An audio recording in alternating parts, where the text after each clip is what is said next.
If a bowl breaks, they use gold to put it back together. You represent and are proud of your shortcomings and that you've gotten over them in a lot of senses. Failure teaches us far more than success ever does. I realized that in business, failure isn't as negatively associated as it is in social media and real life. I get frustrated when I look at the quick fix, short-sighted mentality that I see, and a lot of social media is prevalent with that, obviously.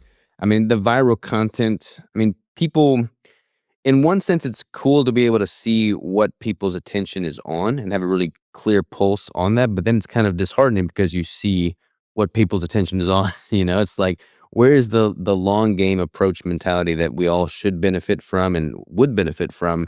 And it seems to be missing in a lot of areas, especially within food, nutrition, and exercise and training. So I feel like tackling it from a corporate level makes a meaningful difference over a longer period of time for sure. I don't know a solution to not get jaded by just humanity in general. Like I try to not be cynical in nature, but man, it is very frustrating to see people not want to play the long, healthy game with anything really. Yeah, and I think sometimes you just gotta go with what you're better at. Like, I'm suited for strategy, and that's how I think, and feel better. Like, I've even felt more accepting of other people doing something that I feel like I really wanna do. You know what I mean? And I think we all lose that patience, love, and tolerance for people when we feel like we're not fitting into the little position we're supposed to fit ourselves into. And I think that comes with that mental flexibility. Like, I did go through a little bit of like an ego death where it's like, man, am I really going to potentially leave pro sports? And like, we all put ourselves into these holes, but we don't get that clarity until after that we've committed that, like, wow, that was the right move for me, you know? And I realized that in business, like, failure isn't as negatively associated as it is in social media and real life, if you will. Like, I think a fear of failure is like a completely, to be frank, like ignorant concept. You know, Y- Failure teaches us far more than success ever does. In fact, there's that Japanese um, school of thought. I think it's called. I'm totally gonna butcher this. I think it's like Kintsugi or something like that. I forget about it, but it's about the seeing the flaws and mistakes. And essentially, like if a bowl breaks, they use gold, silver, platinum, Hmm. laminated like stuff to put it back together, and that you represent and are proud of your shortcomings and that you've gotten over them in a lot of senses. And I think that's a really, really healthy thought process, and I've found it's rewarding in businesses, in consumer customer service, for example, right? If a customer is not happy, there's a reason that you're typically told to just make them happy somehow. There's obviously multiple avenues to traverse there, but I've found that embracing failure and me feeling naturally comfortable with embracing it was also better suited corporate world. Whereas like you have to really help people out to understand these things in consumerism and social media and general conjecture.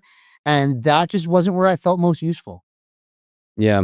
And I feel like if if people are quote unquote failing with anything that they are doing with integrity for the right reasons and positive intentions, then it doesn't even really come across as a failure if it's happening counter to what they had hoped for. Like it's much easier to embrace a learning experience for what it is and rise above it if you have purity of intentions and you never sacrificed your integrity in getting there. I think a lot of people find themselves depressed, disheartened, frustrated, and pissed off at the world when they know they're doing something that's totally out of alignment with what their character traits are calling for and what they're truly passionate in. Yeah, picking up the $10 bill over the $100 bill is usually the bad choice. Yeah, for sure. 100%. Well, I'm excited for you, man. I'm excited on all fronts. What other total this is just a catch up call because I find you as a very fascinating person. I'm just excited about what all you're doing. But what other random things have you done since we've spoken last that have kind of led to this enlightening awakening moment in your own mind?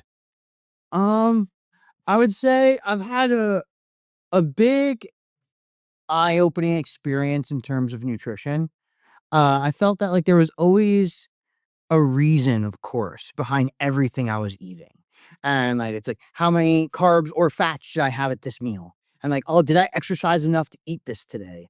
And I recognized that that was no longer a framework of thought that was serving me right now.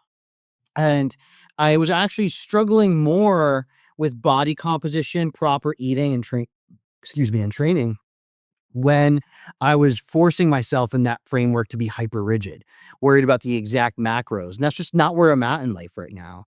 And funny enough, I find myself naturally eating healthier, wanting to eat healthier, making better decisions in a much more easy frame of mind when I separated that rigid framework and allowed myself to realize, like, hey, the difference between 60 and 70 carbs doesn't matter right now. As long as I'm somewhat in the ballpark and not doing something, impulsive with food, I'm actually healthier than I am maybe following or attempting and failing to follow a rigid macro based diet and then having like a one cheat meal every now and then. So it's funny, I find myself being more liberal in how and what I eat, but my relationship and responsibility with it is the best it's ever been. And that there's never scenarios where I'm dissatisfied with what I'm eating or bored, but I'm also not making like crazy, stupid decisions. And I've just in general, like with the weight of everything else in life, you have to learn to let some things go in a good way, just to balance out the scales. And I'm very happy with that balance I've attained with food, exercise, training, and my perception of it. Because I'm also happy with what I did in the strongman world and my progress early in life as a young adult. And I'm happy knowing that it might take another 10 years of like life development before I do something like that again. But that's when it'll serve me best anyway. So basically, your training and nutrition need to be pretty well cohesive with your goals in your life and every component. So, like when you were doing the strongman, the powerlifting, and more, metric oriented training modalities, having the really structured, rigid guide to your food plan, macros, like that worked well because it was cohesive. Whereas now the focus being more so on the different business ventures, having a baby on the way, like you got to be more flexible, and being more flexible with everything else is more cohesive. Yeah, I think the worst thing we can do is choke things to death. There's a saying in Spanish my mom would always tell me that if all the doors are closed, it's for a reason, is what it directly translates to, essentially. And I saw that many times in my life where I was trying to choke something to death and there was no milk to be squeezed out of it. And I was just still choking it to death effort wise. And when I realized that the energy that we have for our business, friends, family, and loved ones is a lot more precious, and I said no more, and I was more focused on the end outcome for each individual task. It just kind of almost ended up making sense training and nutrition wise because I was trying to fit like a circle peg into a square hole, if you will, for a while. Like I was just like grinding it out and not making it work. And I was wondering why, like, why am I like craving cheat meals so much more? Why am I struggling with something I never used to struggle? And it was because I didn't have the bandwidth to realistically handle that and recognize that it wasn't matching up with my goals. So I didn't see the value. It was never a burden to be on a meal plan when I was in like chronic athlete mode. But recognizing and being flexible enough to shift has actually made me healthier. Like my blood work's really great right now, and I'm happy with that. I might not be the most jacked or the strongest I've ever been, but I'm the, kind of like Mark says, like I'm the best me that has ever been right now. And I'm really satisfied with that. How do you differentiate between knowing where that line is when you're in the middle of it? Like it's easier to look back after it's all said and done. But okay, yeah, I was choking something to death then. There was nothing else to squeeze.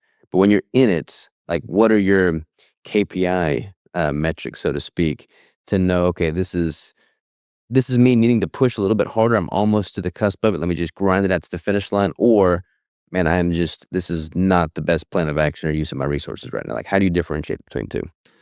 Necessity and return on investment.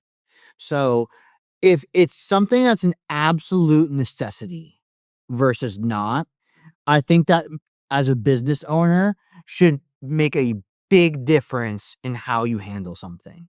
You only need to handle what's an absolute priority first. Everything else is a variable. So I think a lot of times we let our emotional connotation to something, or maybe like a psychosocial aspect of something, think that something's a necessity when it's actually not.